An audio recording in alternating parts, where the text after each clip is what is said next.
ভবঘুরে অসম্ভব রাগী অগোছালো ছেলেটিরও এক সময় একটি সুন্দর জীবন হয়। সন্ধ্যার পর রাস্তায় রাস্তায় উদাসীন হয়ে শেষ রাতে বাড়ি ফেরা বন্ধ হয়। এলোমেলো রুটিন গোছানো হয়। আশেপাশের মানুষজনের বলা নানা কথাকে পায়ে মারিয়ে সে ঠিকই এক সময় সংসারী হয়ে ওঠে। তার গোছানো একটি সুন্দর সংসার হয়। তাকে সামলানোর জন্য একটা নিজস্ব মানুষ হয়। সময়ের সাথে সেও পরিবারের দায়িত্ব নিতে শিখে হয়ে ওঠে আদর্শ কর্তা পুরুষ।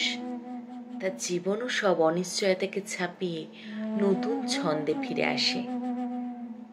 যাদের সে ভালোবাসে তাদের জন্য জীবনের শেষ পর্যন্ত নিজেকে বিলিয়ে দিতে পারে অনায়াসে।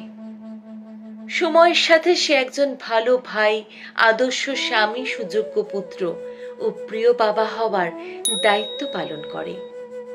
সব দায়িত্ব পালনে তাকেও হিমশিম খেতে হয়। সে সবার সাথে সহজেই সহজ হতে পারে না। গাম্ভীর্যতা তাকে আষ্টে পৃষ্ঠে ঘিরে রাখে। কঠোর পুরুষের তকমা পেয়ে তার সব অভিমান ভালোবাসা লুকিয়ে রাখে শক্ত খোলসের আবরণে।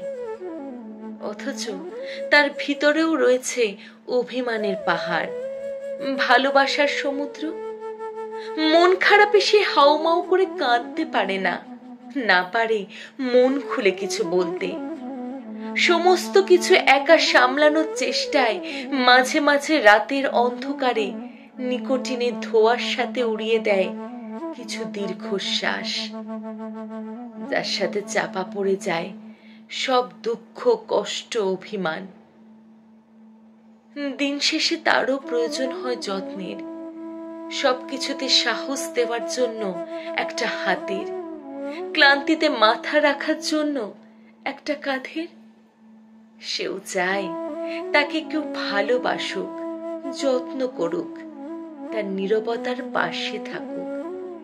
দিন শেষে তারা এইসবই আশ্রয় খোঁজে, শান্তি খোঁজে, নিজেকে বাঁচিয়ে রাখার মনোবল। এইসব স্নেহ, যত্ন আর ভালোবাসা থেকেই কুড়িয়ে নিয়ে টিকে থাকতে পারে মৃত্যু অবধি।